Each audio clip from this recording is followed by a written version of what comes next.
بسم اللہ الرحمن الرحیم۔ دوست کے ساتھ محبت اعتدال کے ساتھ رکھو، ممکن ہے کبھی بگاڑ ہو جائے۔ اسی طرح دشمن کے ساتھ دشمنی حد سے زیادہ نہ کرو، ممکن ہے کبھی دوستی ہو جائے۔ جس شخص کے دونوں دن یعنی آج اور گزشتہ کل برابر ہوں وہ نقصان زدہ ہے، اور جس شخص کا گزشتہ کل آج سے اچھا ہو وہ محروم ہے۔ ہر غلطی پر سوری کہہ دینا ٹھیک نہیں ہوتا، بعض اوقات اپنے آپ کو ٹھیک بھی کرنا پڑتا ہے۔ آپ مخلص رہیں یہی کافی ہے، اجر اور صلہ تو اللہ دے گا۔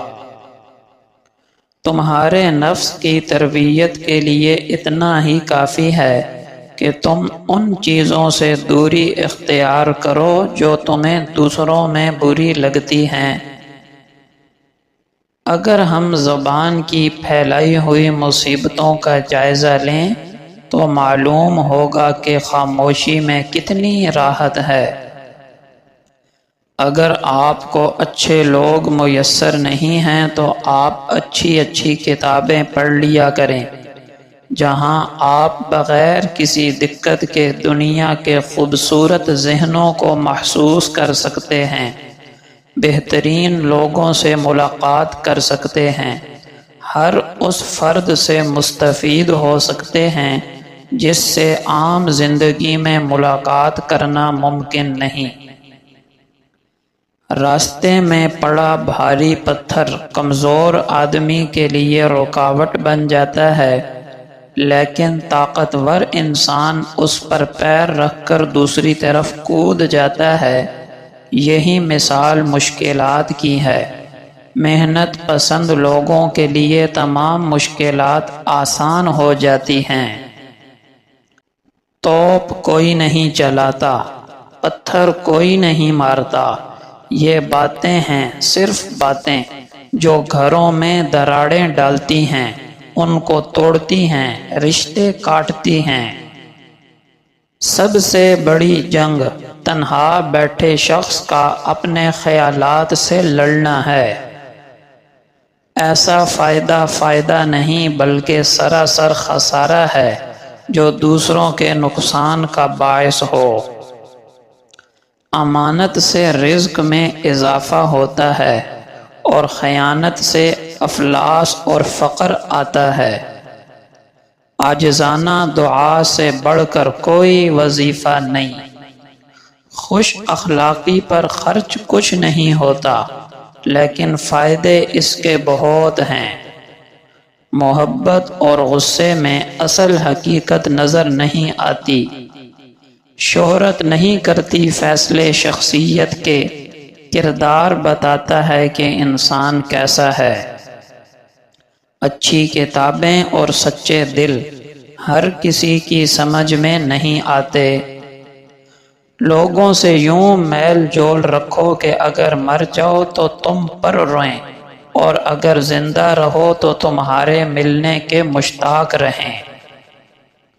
جو لوگ آپ کو برے وقت میں چھوڑ جائیں، اداسی میں گلے نہ لگا سکیں، آپ کے آنسوؤں کو پونچھ کر آپ کو تھپکی نہ دے سکیں، کٹھن حالات میں آپ کو ہنسا نہ سکیں، تو ایسے لوگوں کو کوئی حق نہیں کہ وہ آپ کے دوست یا پھر آپ کے اپنے کہلائیں۔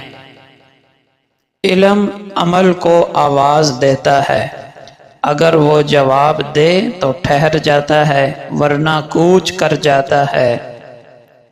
اہل دانش فرماتے ہیں کہ رشتے خون کے نہیں احساس کے ہوتے ہیں۔ احساس ہو تو پرائے بھی اپنے، اور احساس نہ ہو تو اپنے بھی پرائے۔ خوشی وہ واحد چیز ہے جو ہمارے پاس نہ ہوتے ہوئے بھی ہم دوسروں کو دے سکتے ہیں۔ ایک پرانا اور ناراض دوست جس کے پاس آپ کے راز ہوں، وہ دشمن سے بھی زیادہ خطرناک ہوتا ہے۔ لوگ مذہب کے لیے لڑتے ہیں، حمایت کرتے ہیں، مخالفت کرتے ہیں، لیکچر دیتے ہیں، اس کی خاطر مر بھی جائیں گے لیکن اس کے مطابق زندگی نہیں گزاریں گے۔ روٹیاں انہی کی تھالیوں سے کوڑے میں جاتی ہیں جنہیں پتہ نہیں کہ بھوک کیا ہوتی ہے۔ اگر کسی ریاست میں ایک فرد 8 گھنٹے کام کرنے کے باوجود روٹی، تعلیم، علاج اور مکان نہیں خرید سکتا تو وہ ریاست نہیں بلکہ ایک عیاش طبقے کی جاگیر ہے۔ کسی کا ساتھ دینا چاہتے ہیں تو کھل کر دیں ورنہ صاف انکار کر دیں۔ درمیانی راستہ منافقت کا ہے اور منافق انسان کسی رشتے کے قابل نہیں رہتا۔ کوشش کریں کہ نسلی لوگوں سے تعلق رکھیں، یہ ناراض بھی ہوں تو عزت اور کردار پہ بات نہیں کرتے۔ ہمیشہ سمجھوتا کرنا سیکھو، کیونکہ تھوڑا سا جھک جانا کسی رشتے کو ہمیشہ کے لیے توڑ دینے سے بہتر ہے۔ باشعور اور باضمیر لوگوں کے درمیان دوستی کا رشتہ خون کے رشتوں سے زیادہ گہرا ہوتا ہے۔ غلطیاں تو انسانوں سے ہی ہوتی ہیں اور انسان ہی بھٹک جاتا ہے، مگر ہدایت بھی انسان ہی پاتا ہے بشرط یہ کہ وہ ہدایت پانا چاہے اور اپنے دل کو ایمان کے لیے کھولے۔ ہدایت پانے کی لازمی شرط ہدایت کا طلبگار ہونا ہے۔ اس دنیا کی سب سے قیمتی چیز بغیر طلب کے نہیں ملا کرتی۔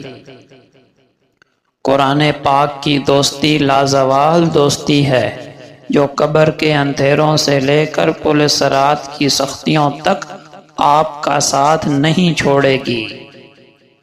جب ہم سو رہے ہوتے ہیں تو بسا اوقات بہت سے لوگوں کی دعائیں آسمان کے دروازے کھٹکھٹا رہی ہوتی ہیں۔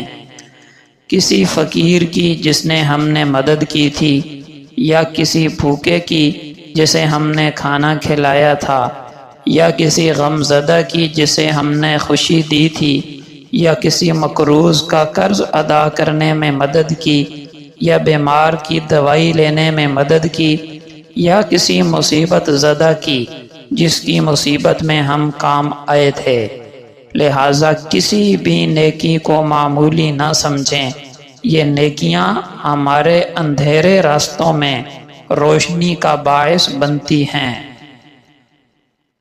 سب سے زیادہ اپنے نفس کو محفوظ کرنے والے وہ ہیں جو اپنی زبان کی حفاظت کرتے ہیں اور اپنے دین میں مشغول رہتے ہیں، بے مقصد اور فضول باتوں کو چھوڑ دیتے ہیں۔ جیسے زندگی گزاریں گے ویسے ہی موت آئے گی۔ حیرت کی بات ہے، نمازیں قضا کر کے ہم سجدے کی حالت میں مرنا چاہتے ہیں، گنگناتے گانے ہیں، مگر مرتے وقت کلمہ پڑھنا چاہتے ہیں۔ جس حال میں مرنا پسند کرتے ہیں اس حال میں زندگی گزارنا شروع کر دیں۔ ایک عربی کہاوت ہے کہ ایک نسل کی جہالت دوسری نسل کی روایت اور پھر تیسری نسل کا عقیدہ بن جاتی ہے۔ انتظار کرنے والوں کو وہی ملتا ہے جو کوشش کرنے والوں سے بچ جاتا ہے۔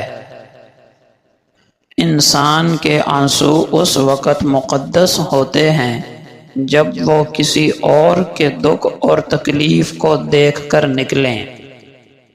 دشمن بنانے کے لیے ضروری نہیں کہ آپ کسی سے لڑائی کریں، بس حق اور سچ بولیں۔ بے شمار دشمن آپ کو آپ کے خاندان میں ہی مل جائیں گے۔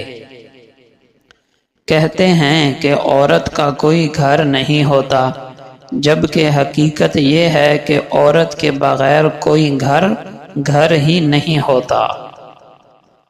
عورت شک کرے تو مرد ہنس کر ٹال دیتا ہے، لیکن اگر مرد شک کرے تو عورت رو رو کر اندر تک ٹوٹ جاتی ہے۔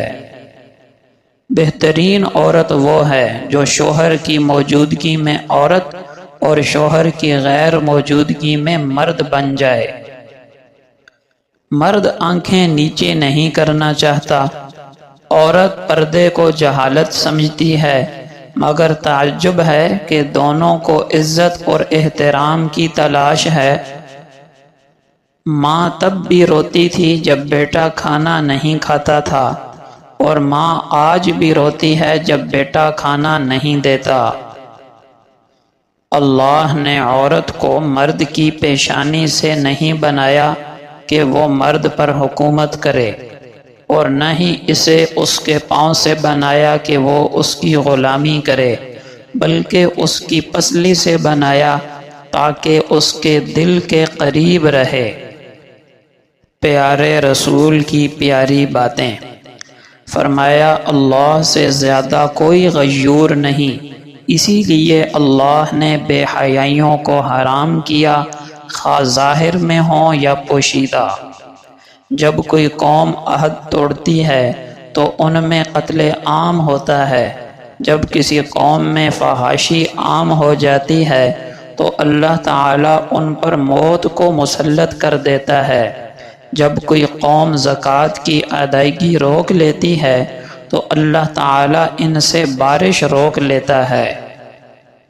جو شخص کسی کا کوئی عیب دیکھے اور اسے چھپا لے تو اس کا یہ عمل ایسا ہے جیسے کوئی زندہ درگور کی جانے والی لڑکی کو بچا لے۔ تم اپنے مردوں کی اچھائیوں کا ذکر کیا کرو اور ان کی برائیاں بیان کرنے سے باز رہو۔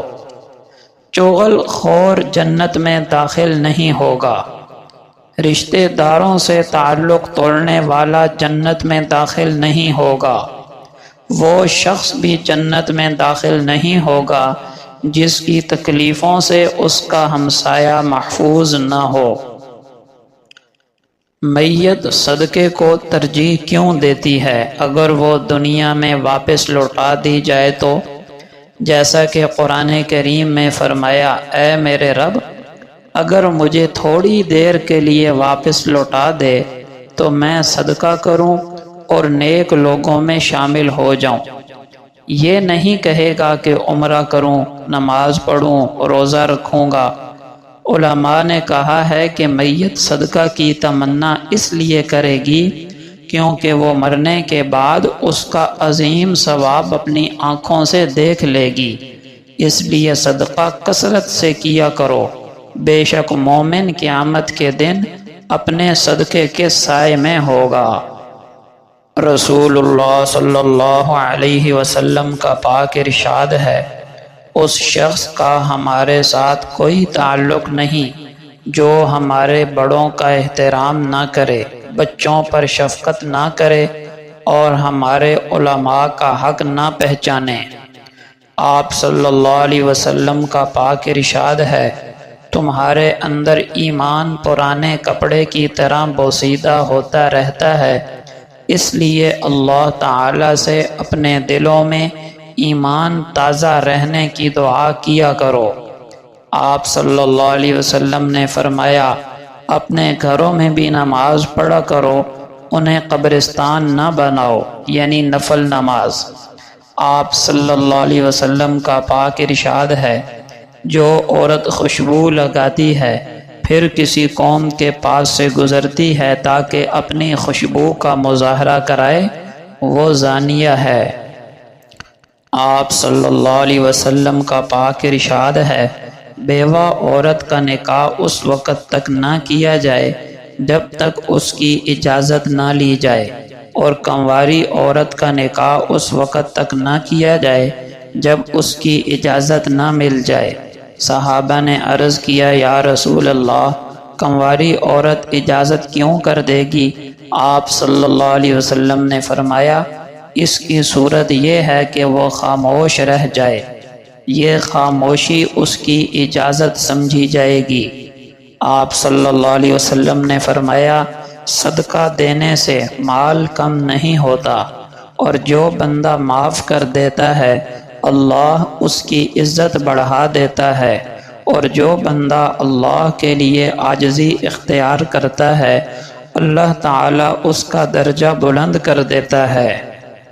آپ صلی اللہ علیہ وسلم کا پاک ارشاد ہے، سب سے افضل اعمال وقت پر نماز پڑھنا اور والدین سے حسن سلوک کرنا۔ آپ صلی اللہ علیہ وسلم نے فرمایا، بیواؤں اور مسکینوں کے کام آنے والا اللہ کے راستے میں جہاد کرنے والے کے برابر ہے، یا رات بھر عبادت اور دن کو روزے رکھنے والے کے برابر ہے۔